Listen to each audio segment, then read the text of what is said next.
Hello বন্ধুরা, গ্রামের রান্না পিয়ালির সঙ্গে সকলকে স্বাগত জানাচ্ছি। আজকে একটা তাল নিয়েছে, দেখো এই তালটা আমি বের করে নেবো। এবার তালটা অনেকদিন কিভাবে তোমরা সংরক্ষণ করে রাখতে পারো সেটাও দেখাবো, আর এর সাথে তালের একটা পোড়া পিঠা দেখাবো। তাহলে দুটো আমি কিভাবে করছি অবশ্যই কিন্তু দেখতে হবে। আর এইভাবে তালটা অনেকদিন সংরক্ষণ করে রাখতে পারবে। আর তালের এই পোড়া পিঠাটা যে একবার খাবে সে কিন্তু বারবার বলবে। এখানে দেখো তালের উপরের অংশটা আমি বের করে নিয়েছি। এবার মাঝখানের এই অংশটা দেখো এইভাবে চামচ দিয়ে বের করে নিতে হবে, নাহলে এটা থাকলে কিন্তু তাল তেতো লাগে। অনেকে তালটা নেওয়ার পরে বলে তালটা এত তেতো কেন। তোমরা মাঝখানের এই অংশটা চামচ দিয়ে ভালো করে পরিষ্কার করে নেবে, মানে যতটা শক্ত পাবে ততটা এইভাবে পরিষ্কার করে নেবে, তাহলে দেখবে একটুও কিন্তু তেতো লাগবে না। কারণ এটা তোলার পর চামচটা তেতো হয়ে যাবে, তখন আমি চামচটা কিন্তু ধুয়ে তারপর আবার ব্যবহার করব। এখানে দেখো তালটা পরিষ্কার করে নিয়েছি, আর দেখো অনেকটাই কিন্তু পরিষ্কার হয়েছে। এবার তালের এই খোসাটা আমি ছাড়িয়ে নেব। এই দেখো হাত দিয়ে এইভাবে টানলে খুব সহজেই কিন্তু চলে আসছে। এইভাবে আস্তে আস্তে আমি তালের এই খোসাগুলো পরিষ্কার করে নেব। এখানে দেখো তালের খোসাটা ভালো করে পরিষ্কার করে নিয়েছি। এবার হাত দিয়ে এইভাবে আস্তে আস্তে আমি আটিগুলো এই আলাদা করে নেব। আস্তে আস্তে দেখো এই মাথার সামনে অল্প অল্প খোসা লেগে আছে, এই খোসাগুলো একটু পরিষ্কার করে নেব। আমি যেইভাবে করছি ঠিক সেইভাবে করবে, দেখবে তালটা কিন্তু একটুও তেতো লাগবে না। এখানে তালটা পুরো পরিষ্কার করে নিয়েছি। এখন কিন্তু আমি জল দেবো না, জল ছাড়া এই তালটা আমি হাত দিয়ে এইভাবে একটু চটকিয়ে নেব। হাত দিয়ে এইভাবে চটকিয়ে নিলে তালটা কিন্তু অনেকটাই নরম হয়ে যাবে। যেহেতু তালটা আমি অনেক দিন সংরক্ষণ করব, তাই জল দেবো না। জল দিলে কিন্তু তালটা তাড়াতাড়ি নষ্ট হয়ে যায়। আমাদের গ্রামের বাড়িতে দেখো এরকম ছোট ছোট ঝুড়ি, ছোট বড় সব ধরনের ঝুড়ি কিন্তু রয়েছে। আমি এই ঝুড়ির মধ্যে করে তালটা ভালো করে তালের এই রসটা নিয়ে নেব। আমি ঝুড়ির মধ্যে করছি, তোমরা তোমাদের সুবিধা মতো কিন্তু তালের এই রসটা নিয়ে নেবে। এইভাবে করলে তালের যে আঁশগুলো থাকে সেই আঁশগুলোও কিন্তু আর থাকবে না। খুব সুন্দরভাবে তালে এই রসটা ঝুড়ির সাহায্যে নেওয়া হয়ে যাবে।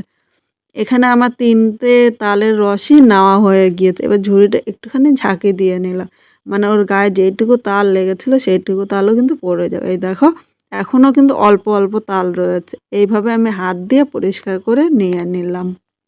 যেহেতু এখানে আমি কোনো জল ব্যবহার করিনি, তাই তালটা কিন্তু একদম গাঢ় হয়ে গিয়েছে।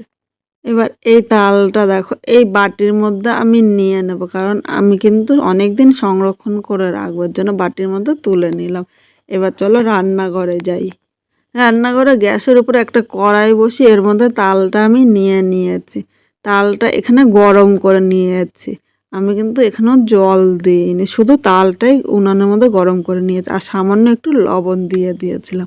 এভাবে তালটা 5 মিনিট জাল দিয়ে নিয়েছি। এবার আমি একটা পাত্রের মধ্যে নিয়ে নিলাম।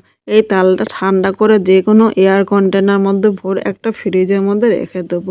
খুব সাধারণভাবে কিন্তু আজকে দেখালাম, এইভাবে তোমরা করে অনেক দিন ঘরে রেখে দিতে পারো। এবার আমি তালের পোড়া পিঠাটা কিভাবে করলাম চলো দেখে নেওয়া যাক। এখানে দেখো কিছুটা তাল নিয়ে নিলাম।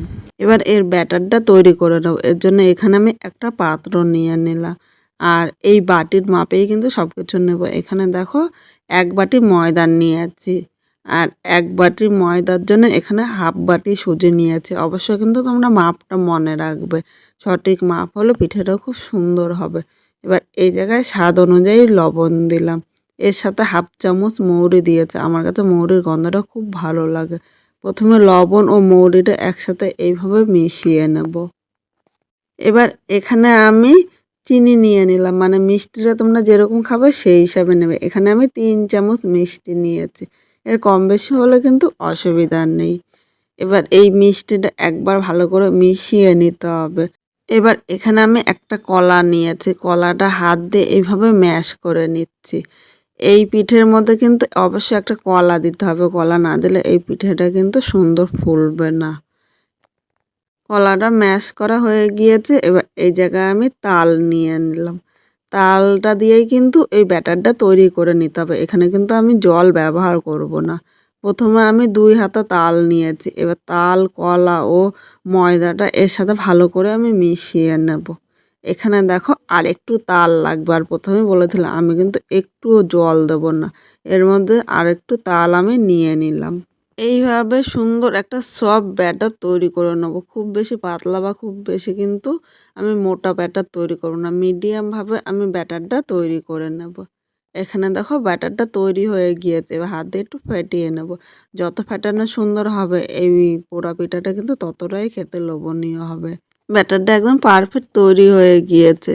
এবার এই জায়গায় আমি ঢাকা দিয়ে 10 মিনিট রেখে দেবো, কারণ সুজি দিয়েছিলাম, সুজিটা সেট হতে কিন্তু একটু টাইম লাগে। এর মধ্যে আমি পাতাটা রেডি করে নেব। এখানে আমি কলা পাতা নিয়েছি, এটা হলো বিচে কলা পাতা। বিচে কলা পাতার মধ্যে করলে কিন্তু ভালো। আর আমাদের মধ্যে নিয়ম বিচে কলা পাতার মধ্যেই করার। তোমরা যদি এই কলা পাতা না পাও, যে কোনো কলা পাতার মধ্যে কিন্তু করে নিতে পারো। এবার কলা পাতাটা আমি একবার ধুয়ে নিয়েছি, আর একবার আমি কলা পাতাটা এইভাবে মুছে নিলাম। মুছে নেওয়ার পর কলা পাতা দেখো আমি একটুখানি তেল মাখিয়ে নেব, তাহলে কিন্তু পিঠাটা এই কলা পাতার গায়ে লেগে থাকবে না। এইভাবে সব কটা কলা পাতার মধ্যে আমি তেল মাখিয়ে নিয়েছি। এবার এখানে ব্যাটারটা নিয়ে নিলাম। দেখো ব্যাটারটা কিছুক্ষণ রাখাতে কিন্তু সুজিটা অনেকটা ফুলেছে। আর একবার হাত দিয়ে এইভাবে ব্যাটারটা সুন্দরভাবে আমি ময়াম দিয়ে নেবো। আর ব্যাটারটা যতটা ময়াম দেওয়া সুন্দর হবে এই পিঠাগুলো কিন্তু ততটাই ফুলবে। এখানে ময়াম দেওয়া হয়ে গিয়েছে। এবার হাতটা ধুয়ে আমি একটা চামচ নিয়ে আসলাম। চামচ দিয়ে এই পাতার মধ্যে আমি 2 চামচ করে ব্যাটার নিয়ে নেব। ব্যাটারটা তোমরা কম বেশি করে কিন্তু নিয়ে নিতে পারো। এবার এই চামচ দিয়ে একটুখানি এইভাবে ছড়িয়ে নিলাম। এখন আমি এই পাতাটা উল্টিয়ে এর উপর দিয়ে ভাঁজ করে দেবো। দেখো ভাঁজ করে হালকা হাতে একটু চাপ দিয়ে দেবো। তবে ব্যাটারটা কিন্তু পুরো পাতার মধ্যে সুন্দরভাবে সেট হয়ে যাবে। আর এইভাবে করলে কিন্তু পাতাটার খুলে যাওয়ার ভয় থাকবে না। দেখো কতটা সুন্দর হয়েছে। আমি তোমাদের আর একটা পাতা করে দেখাচ্ছি। এই দেখো পাতার মধ্যে আবার আমি 2 চামচ নিয়ে নিলাম। এর কম বেশি করে নিয়ে নিতে পারো। এবার চামচ দিয়ে একটুখানি ছড়িয়ে এবার পাতাটা উল্টে এইভাবে চাপ দিয়ে নিলাম। চাপ দিয়ে নিলে পুরো পাতার মধ্যে সুন্দরভাবে কিন্তু সেট হয়ে যাবে। এইভাবে আমি সবকটা পাতা রেডি করে নেব। বন্ধুরা এখানে দেখো 5টা পাতা আমি রেডি করে নিয়েছি। এদিকে গ্যাসের উপর একটা তাওয়া বসিয়ে দিয়েছি। তাওয়ার গায়ে প্রথমে কিন্তু এইভাবে তেলটা মাখিয়ে নিতে হবে, নাহলে কিন্তু নিচে দিয়ে লেগে যেতে পারে। এবার একটা একটা করে আমি 3টে পাতা এর মধ্যে নিয়ে নিলাম। একসাথে কিন্তু সবগুলো পাতা পোড়ানো যাবে না। এবার আমি একটা চাপা ঢাকা দিয়ে 5 থেকে 6 মিনিট এইভাবে রেখে দেবো। 6 মিনিট পর ঢাকনিটা তুলে নিয়েছি। এখানে দেখো পাতাগুলো কিন্তু 1 পিঠ ভাজা হয়ে গিয়েছে। এবার খুন্তি দিয়ে হালকা হাতে এইভাবে উল্টে দেবো। এই সময় কিন্তু তাওয়াটা প্রচণ্ড গরম থাকে, খুব সাবধানে এই কাজটি করতে হবে। আবার আমি ঢাকা দিয়ে 5 থেকে 6 মিনিট একইভাবে রেখে দেবো। 6 মিনিট পর দেখো কি সুন্দর হয়েছে পাতা পোড়াটা। এবার এই পাতা পোড়াগুলো আমি নামিয়ে নিলাম। একইভাবে এই পাতাগুলো আমি পুড়িয়ে নেব। এখানে দেখো সব কটা কিন্তু পাতা পিঠাও তৈরি হয়ে গিয়েছে। এবার একটা থালার মধ্যে আমি নামিয়ে নিলাম। এখন আমি তোমাদের একটু খুলে দেখাচ্ছি। দেখো পাতাটার থেকে কিন্তু খুব সহজেই ছেড়ে দিচ্ছে। তেল মাখাতে কিন্তু পাতার গায়ে লেগে যাচ্ছে না। আর দেখো কতটা সুন্দর হয়েছে। এটা দেখতে যতটা সুন্দর হয়েছে খেতে কিন্তু ততটাই লোভনীয় হয়েছে। প্রতিটা পাতার থেকে আমি দেখো পাতা পোড়া পিঠাগুলি আমি এইভাবে বের করে নিচ্ছি। আর পাতার গায়ে কিন্তু লেগে যাচ্ছে না, খুব সহজেই পাতার থেকে তুলে যাচ্ছে। আজকে আমি খুব সাধারণভাবে এই পাতা পোড়া পিঠাটা তৈরি করেছি। তোমাদের কীরকম লাগলো অবশ্য কমেন্ট করে জানাতে কিন্তু ভুলো না।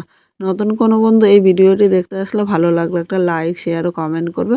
সাবস্ক্রাইব করে পাশে থাকবে, যাতে নতুন নতুন ভিডিও আপলোড করলে সবার আগে নোটিফিকেশান আপনার কাছে পৌঁছিয়ে যায়। পুরো ভিডিওটা দেখার জন্য তোমাদের অসংখ্য ধন্যবাদ।